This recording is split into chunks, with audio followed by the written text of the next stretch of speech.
Hello, I'm Vince White. I'm an employment attorney. Generally, on this channel, we answer publicly posted questions from YouTube users. And we actually are going to do that today, but we're going to do it with our co host, Ari. Ari, you want to introduce yourself? Sure. Hi, everyone. My name is Ariella or Ari Steinhorn, and I'm a writer, freelance journalist, former and sometimes current publicist. I focus on stories around power imbalances and relationship dynamics and the workplace.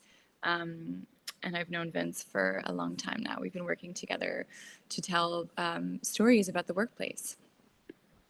Very true. And are we allowed to talk about where you were the past 2 weeks? Yeah, of course. You're back from a very exciting trip.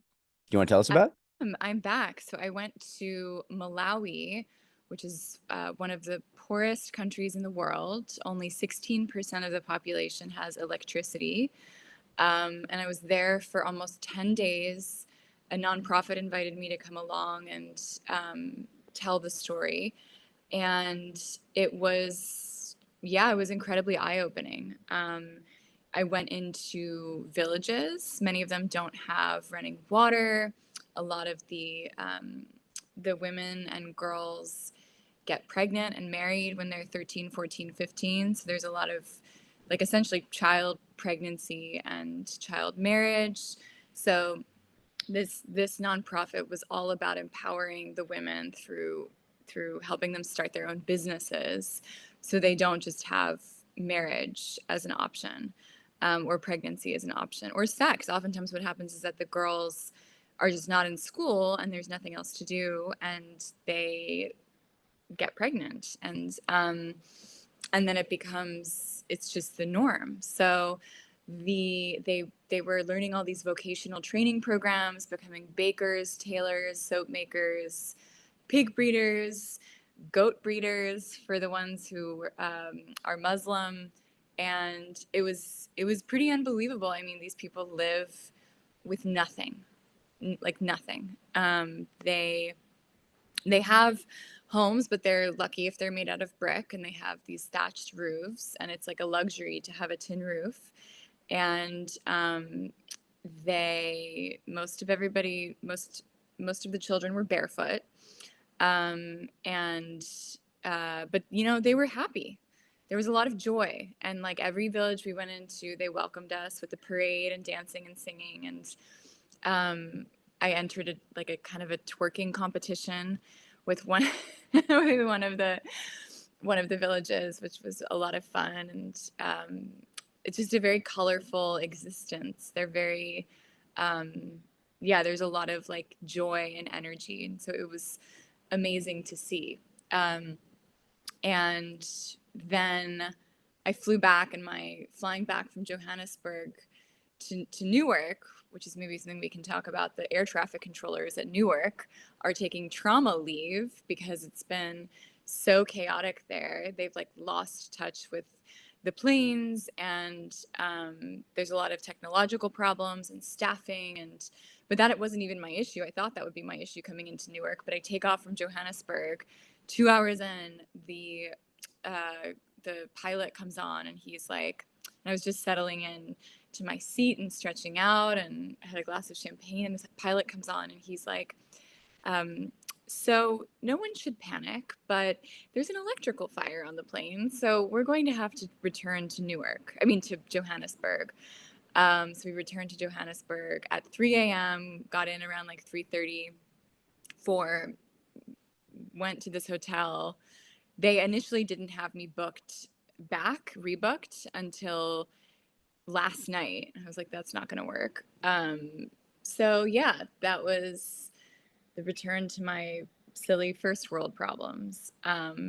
But it was an amazing trip. I highly recommend that everybody should spend some time in Africa if they can. And I saw a ton of animals on safari because we were supposed to go to Mozambique to see another women's group, but ISIS was attacking conservation parks in Hmm. Mozambique, and there's been a huge uptick in gold mining because of the tariffs, because gold is a stable asset, so people are wanting more gold, and it's kosher in these countries to mine or cut down trees if there's a government official at the head of some syndicate.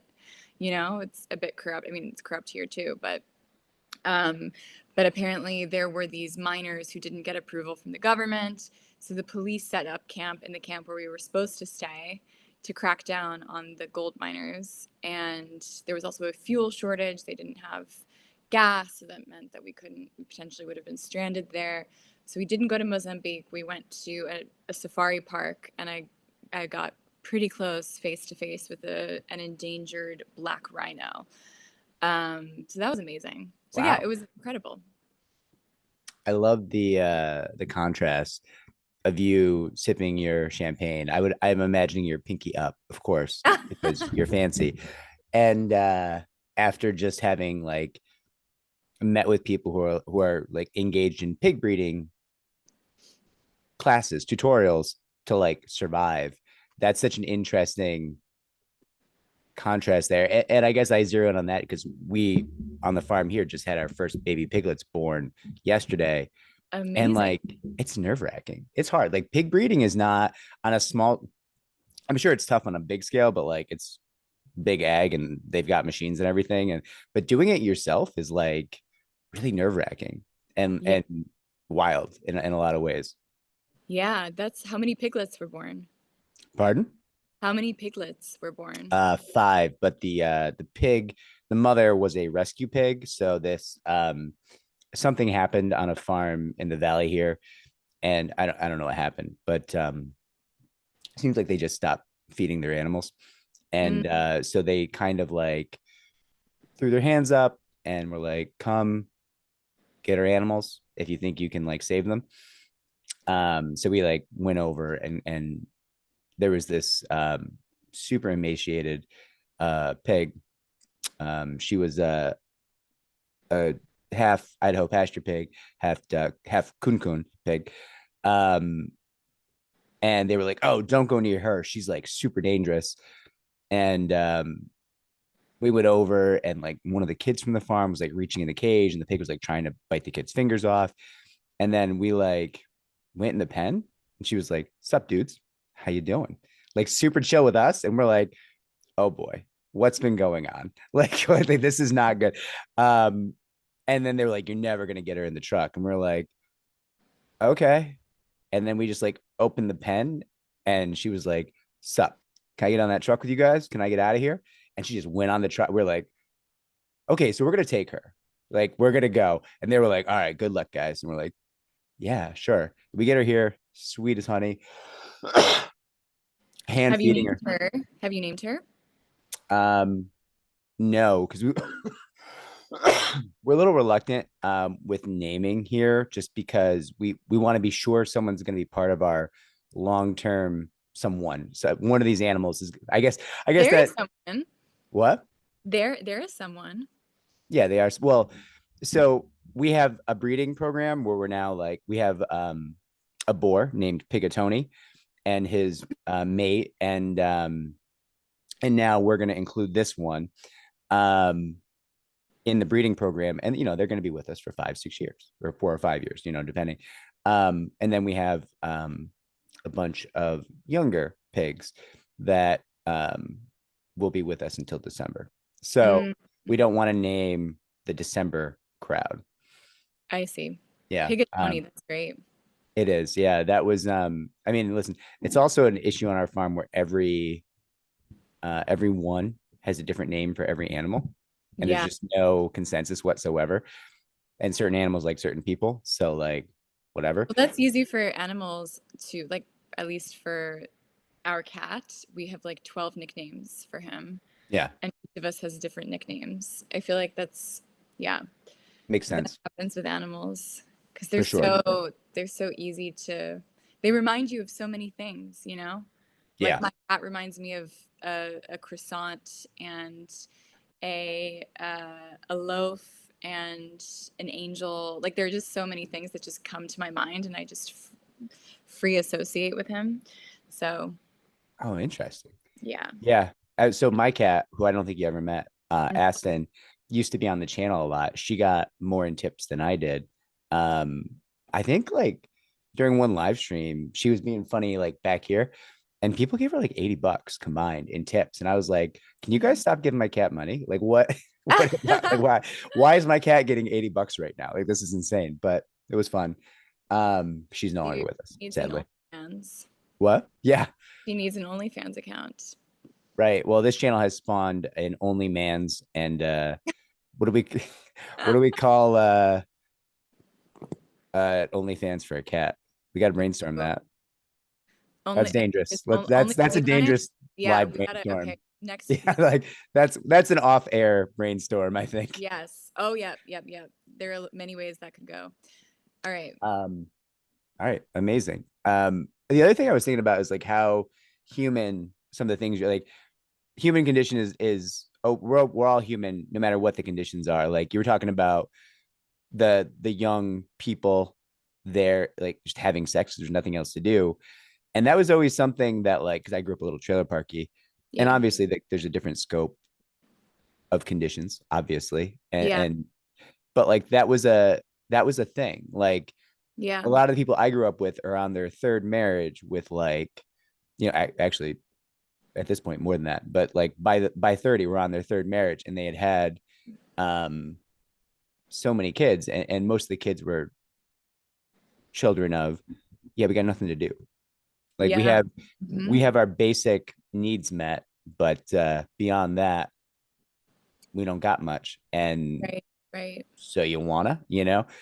uh, there's a lot of that. It was also Yeah. driven I by, remember my one of my ex-boyfriends who you've at least had one phone call with is a comedian named Moses, and he grew up essentially homeless, like on a bus, a traveling bus with his mom wow. and four siblings. And that's something that he would tell me too, that, with his sibling, he's one of two of the five of them who doesn't have kids because he's had a pretty fruitful career, but he was saying that, with the rest of his family and just people in that situation, like, yeah, having kids is what you do because you don't have, part of it is you don't have opportunity to access, like it's access to other things to do. So that's what Yeah. I thought this program was incredible because it also wasn't just throwing cash at the problem. It was like Yeah. they only spend $80,000 a year across thousands of women and communities, and they'll do things like buy the initial pig or buy the initial the materials to make soap, and then help them figure out how to sell the soap and price it and all of that. But the idea is actually to make the nonprofit obsolete, rather, and like make these people into small business owners and artisans and give them dignity in that, and then have the nonprofit ultimately become somewhat unnecessary beyond checking in every so often because it's self-sustaining. I love that. It's really important to empower humans Yeah, rather than just hand them things, I think, just because of totally. human nature. Yep. Okay. I guess I'm actually really enjoying this conversation. And before we move on, but I guess we do have to move on. Um, I gotta say the artwork behind you, it's rotated. We've got new artwork. He is Mm-hmm. talented. Mm-hmm. Like, oh, it's you. Yeah, that's You me. And then did you put up no, that's Ari? been up, Did but you I put up usually the painting block of you? I usually block my head with it because it's funny. It's bizarre to have that painting, like, it's just bizarre. So I usually use my head to block it. But there's another one. Do you see beneath those two of the train? And there's a woman, and there's a light on in the train, and I don't know if she's going into the train or Yes. in the Yeah. train. So You told me about this one. yeah, Yeah, yeah. Beautiful. so I'm admiring the top left here I as love well. that one. That's my favorite, actually. The woman on the cliff. Yeah. Yeah, that's my favorite. I'm surprised it hasn't sold yet because I think it's like so, so beautiful. But yeah, there's a membership club called People's in the West Village. Okay. If you're ever in town, actually, you should come by. He has four of his paintings up there. So it's Art Week this week in New York. So he has an event tonight at the club, Ooh, where he'll be giving like a kind of a panel conversation with another artist. So that's yeah. very cool. I'll be in town next week. Okay, I did want to comment on that. Now we have something new for our weekend show. Mhm. And listen, I think we'll probably split the show out. Sunday will be the news, the current events, and then Mhm. today's going to be our chit chat that we just had, but also the questions from viewers for you, which is a new Mhm. segment. We did put out a call. People could ask you questions because you handle a lot of publicity for a lot of stories in this field, the field of employment law. A lot of workplace discrimination, a lot of workplace sexual harassment, and others, right? You're less narrow in your practice area than I think my firm is, right? Yeah, Okay. definitely. So we have our first question from YouTube user Where I Come From, who says, question for Ariella. Mhm. What is the greatest piece you ever wrote, the nearest and dearest to your heart? And what's the one article you wish you could take back? Hmm. It's a good question. Um,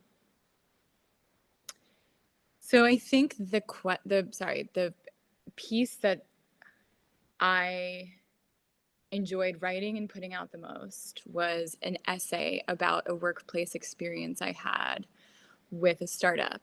And the startup was run by a very charismatic tech CEO who was everyone's boss and everybody was following him and everyone believed in the vision. And it turned out that he had misrepresented how much money he had fundraised by hundreds of millions of dollars and was just spending as if he had billions of dollars, on the company's dime. And the essay was about, I think with my personal writing and just my creative writing, I like getting into not just the black and white of like this guy's bad and like this woman was a victim and these people were victims, but like the really gooey gray area parts of these stories. And with this story, I in this essay I wrote about how we all wanted to believe we wanted to believe in this guy. And I had an especially complicated relationship with him because he pursued a relationship with me. So it was kind of like a double. And I was hearing things that other people were not hearing. Like his Yeah. entire one time he vanished for a day, and his board and his executive team, who were all like guys in their 50s and 60s, who had like long careers and houses in the Hamptons, and they were coming to me and they were like, "Where is he? Can you find him? And like, what is he thinking?" And I'm like, "I'm 23. This is insane to me that I'm the one who's supposed to be having a handle on all of this." So the essay was really about like, how do you like, what is the line? There's such a thin line sometimes between delusion and genius, or fraud and making it, and there's so many people for whom things work out and they're lionized and considered these great successes. And then there are people who don't quite reach that bar. And certainly there are laws in place that say things are objectively fraudulent or misleading or misrepresenting.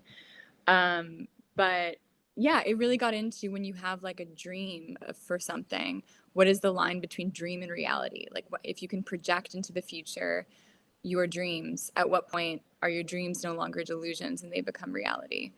And so it was a an exploration of that, using the experience with him to dive into this dreams and how I realized for myself after that experience, I was a player in his dream and we were all players in his dreams, but that I could take agency over my life and be in control of my dreams, could be a lucid dreamer. Wow. So that That's was so my, interesting. yeah. Um, I'll send you the link in case you want to put it at the Yeah. bottom. Let's link that below for sure. I mean, I guess I have two perspectives in that. Like part of me, the adult part of me, I guess, is like enraged at him for what he Yeah. did. Because like we took a big chunk of cases, we'll just call it 50 cases, it's not, but against this one entity, and it was a big, very recently in the past couple months, and I met with risk hedging professionals.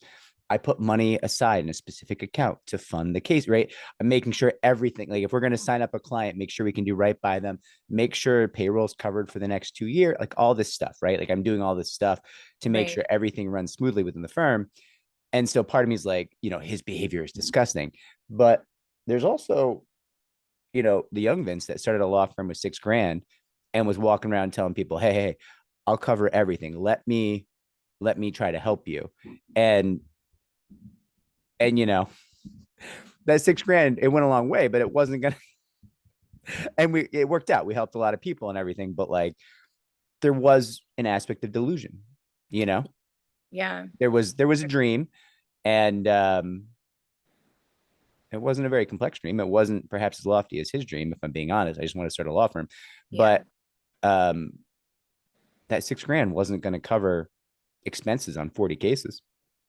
No way. Right. You No, know? you almost had to believe that it would, like, you had to will things into being a little bit. Yeah. I wasn't lying to people. I'd be like, hey, you got to cover expenses.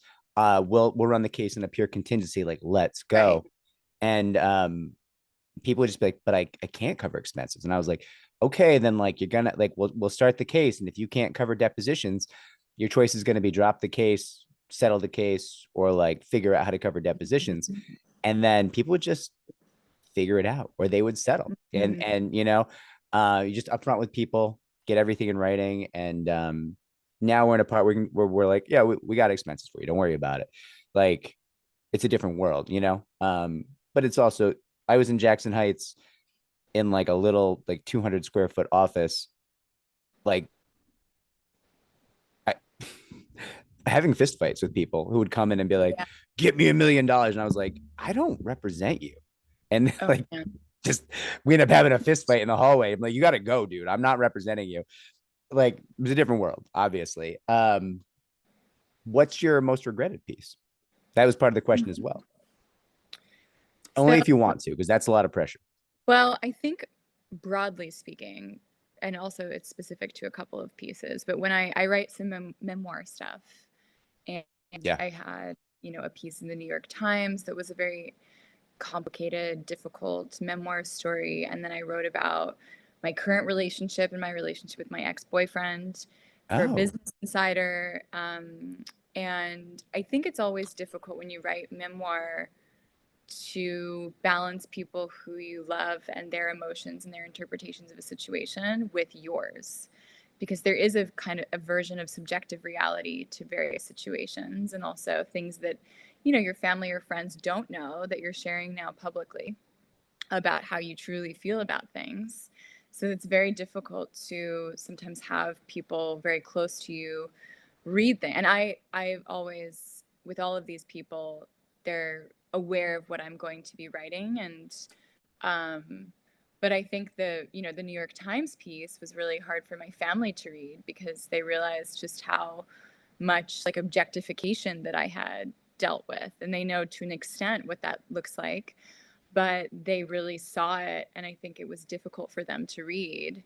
But I don't regret putting it out. It's more so that I wished that I could, and it's something I think about with my upcoming book, like, who do I tell them not to read certain sections? Because oh, like the wow. better, and with my ex-boyfriend, he was in a relationship at the time that I put out this piece about how him and I are still really close, even though I'm in a new relationship, and like it's unconventional, but this, it works. And it was photos of me and my current boyfriend and me and my ex-boyfriend. And I guess his current girlfriend saw the piece and flipped out at him because she just wasn't okay. She wanted him to hate me or something.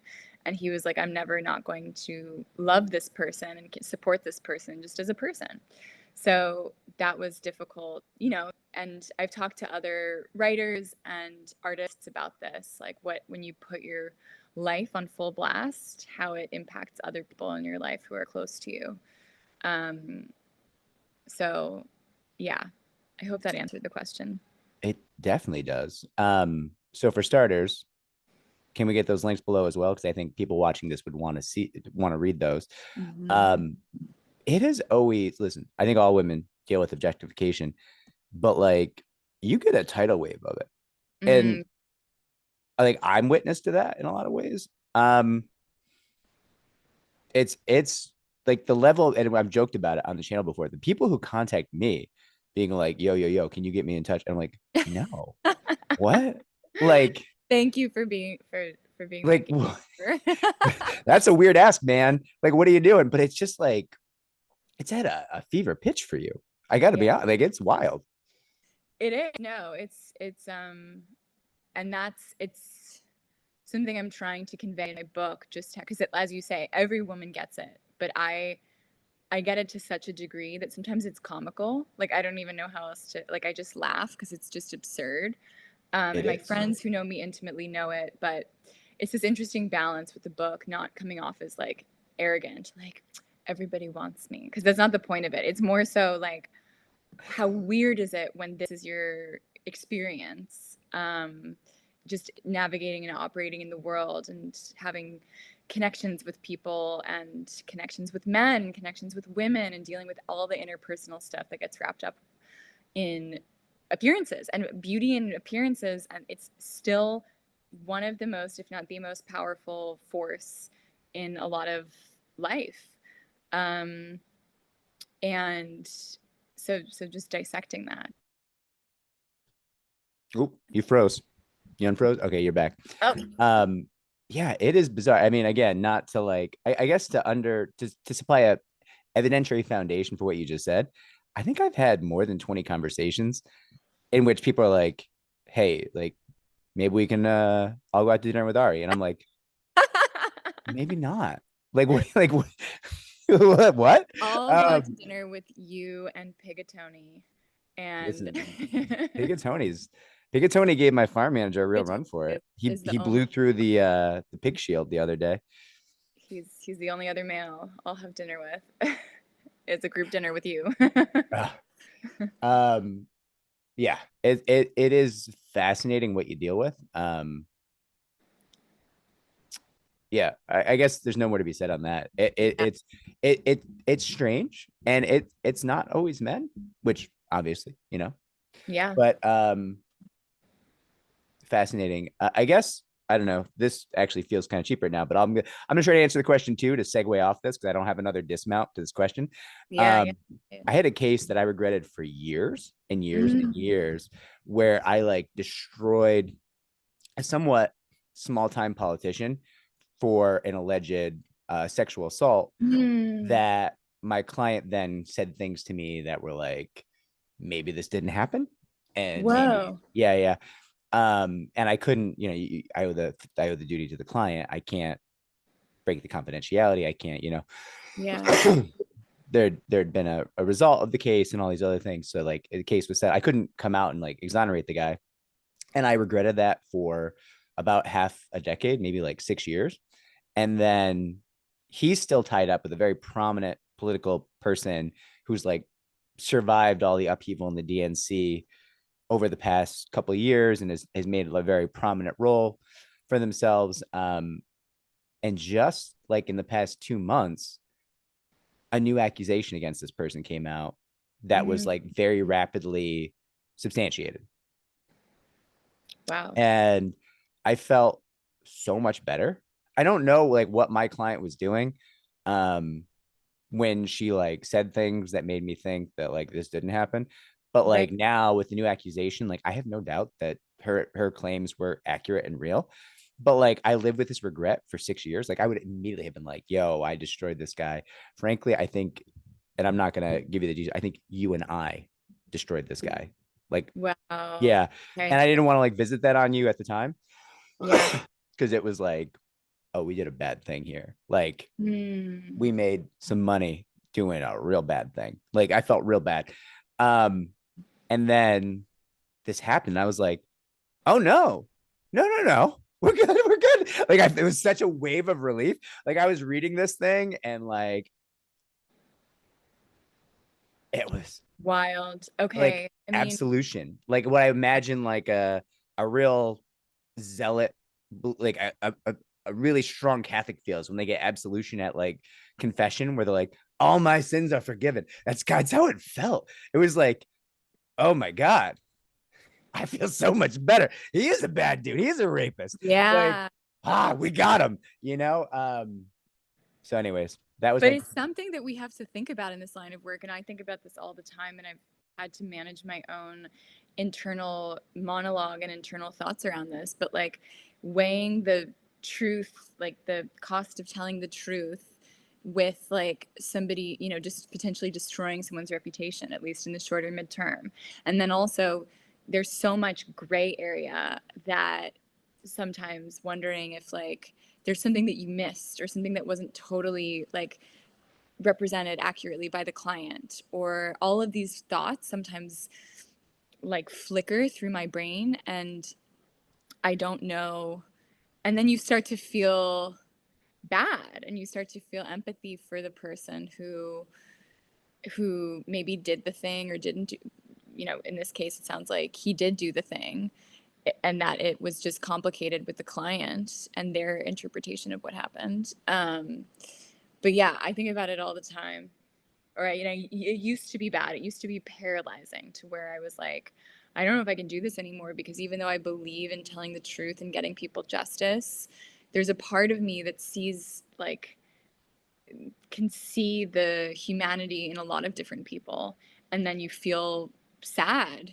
And for me it wasn't even like, oh, I feel so sad that this guy or this person was outed. It's more like I'm sad that they even did it in the first place. And I'm like, what led you to become someone who's groping people or like who hurt you? Because it's always hurt people who hurt other people.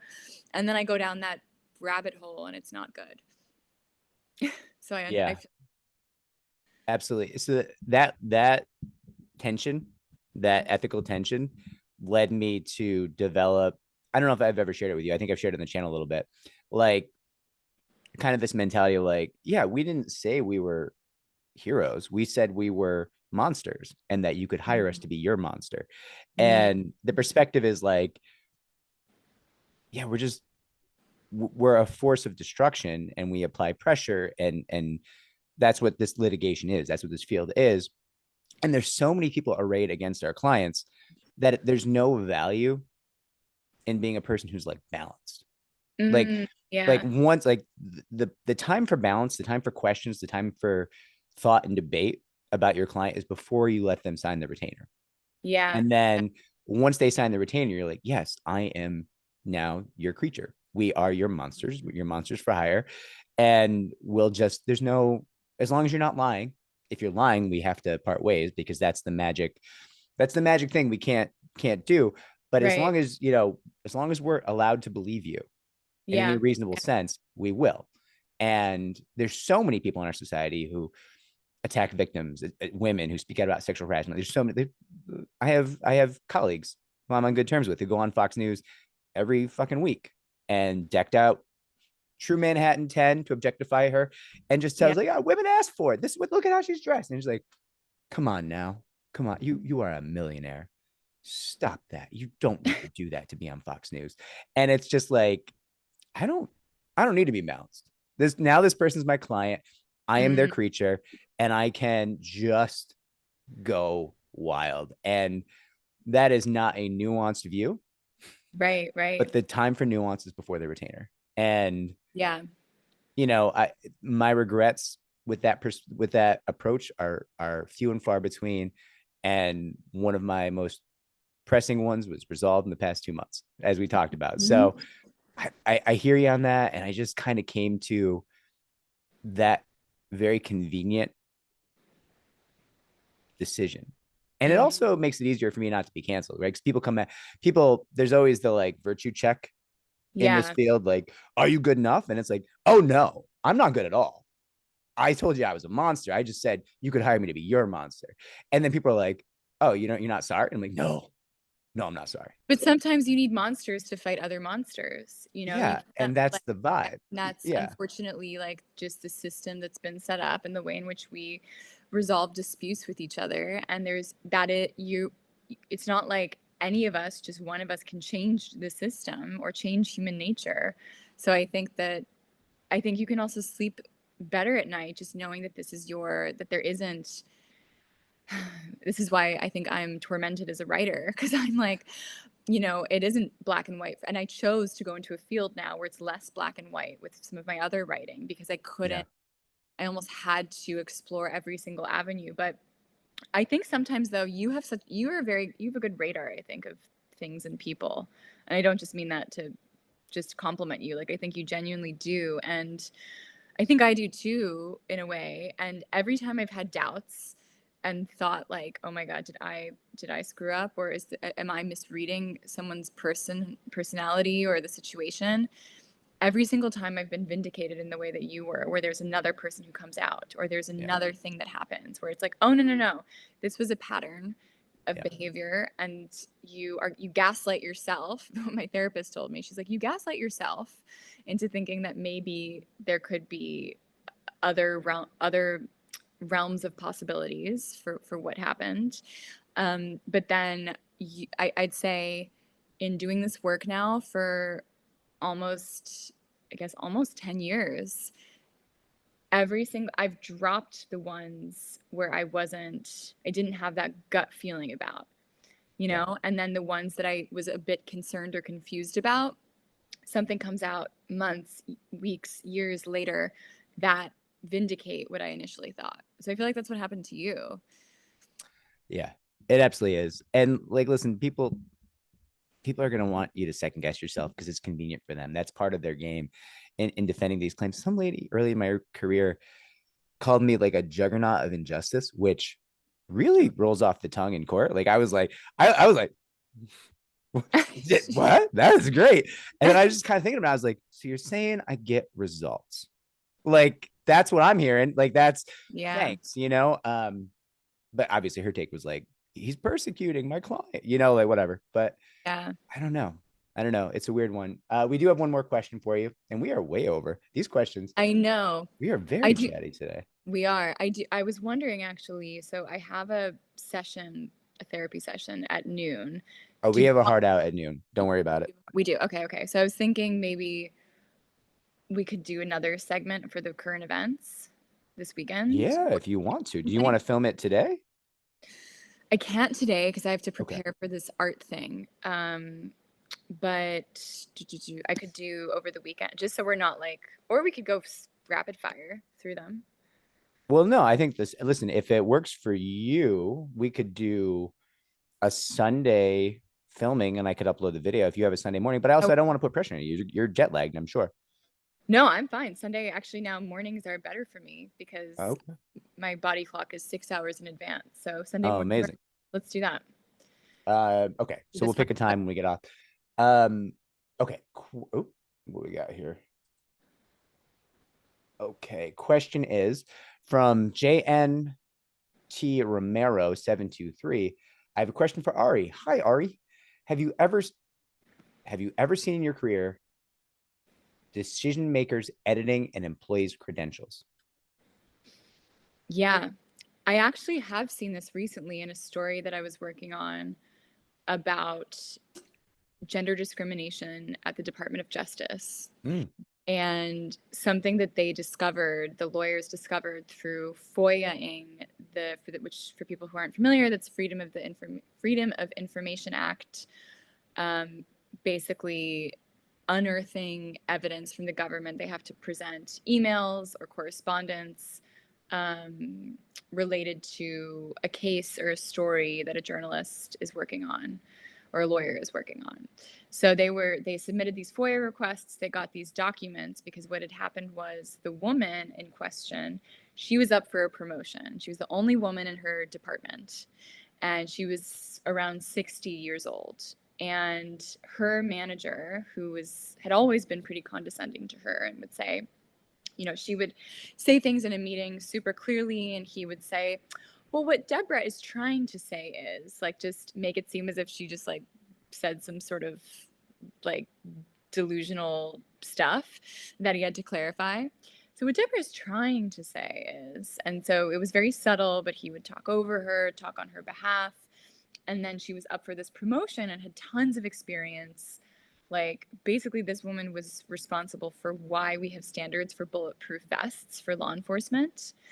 After someone was shot and the bullet of law enforcement went through the vest, it didn't kill him, but it was this material that was being manufactured by this Japanese vest company that wasn't actually up to standard for the types of guns and bullets, and it would decay over time. And so she was charged with building out the standards for law enforcement, was there for decades, up for this promotion. She doesn't get the promotion, and she finds out that a guy about 25 years younger than her with far less management experience or credentials got the job because he was buddy buddy with the boss. Like, the boss saw him as his, like, bro, probably, or his, like, the guy that he would get drinks with after work, and the guy that he saw himself in, etc. And when they FOIA'd the government, they found out that the during the interview process, the manager had changed the marks for this man to make the marks higher in order to qualify him for the position. Yeah. Listen, that's a great example. Yeah. Have you seen it, Vince? I'm sure you've seen it. We see it in disparate treatment claims all the time. Like, you'll see lots of performance improvement plans where the metrics for the PIP for the person they're trying to, paper the file for and create a pretext to terminate are so wildly different than the metrics for everyone else who isn't in the protected class, And it's a universal constant, just different metrics. I guess that's different than changing credentials, but like changing the goals is very similar. Yeah. I've definitely seen editing of bios, minimizing of, experience, things of that nature. Kind of weird, flippant, invalidating of certain experiences on people's resumes because they want to lower the person's stature so they can bring someone else in or promote someone else. It's common. I think there's always a little bit of a dueling facts issue with credentials, with metrics. So yeah, I think it's very common in this field. I think it's a good question, certainly. Yeah, definitely a good question. All right. Listen, this was a great episode. I actually really personally enjoyed this episode. Great conversation. Yeah. Thank you. I know, it was a great episode. Yeah, we'll see how this one does. Maybe this is better than current event show. I don't know. Right? Just chatting it up. Yeah. Maybe there's a lot we could talk about. I don't know. Do you drink? I don't even know. I do drink. Okay. I am not drinking now, but no, of course I'm not. No allegation of the 11 a.m. drink. I know. I was like, oh, we'll just call the new show Drinks with Ari. I kind of love that. I've had this fantasy of having a show actually called Speakeasy, like a speakeasy where you just talk in a way that's really honest. And that's what all podcasts are supposed to be, I suppose. But the fantasy is that it would be held at a speakeasy and you just would speak easy. Like, wow. Just speak. And there would be delicious cocktails. You don't drink anymore, right? Or sparingly. 3 drinks a week at this point. I used to drink a lot. I used to do a live stream on this channel in which I would like introduce my co-star as like a specific form of scotch. And it was very popular, but wiser heads prevailed upon me to stop that. Okay. Yeah. I was a big fan of telling people why I didn't want to help them, because people will come on the live streams and be like, why wouldn't you take my case? And I was like, oh, because I think you're a fucking liar. And people be like, you can't say that. I'm like, I don't know. You asked me. Like, yeah. It was not ideal. All right. This is super fun. Everybody, like, subscribe, comment down below, share the channel so it will grow. Those articles that Ari mentioned, I think there's 3 of them in total. They're going to be linked down below. Excuse me, along with Ari's Substack. Those are very interesting articles. I think you would find all of those articles, for very different reasons, incredibly engaging. And I recommend everybody goes and reads them. Certainly. And Ari, welcome back to the States. Thanks, Vince. I'm glad to be back. Take care, everybody. All right. Bye, everyone. Bye, Vince. Bye.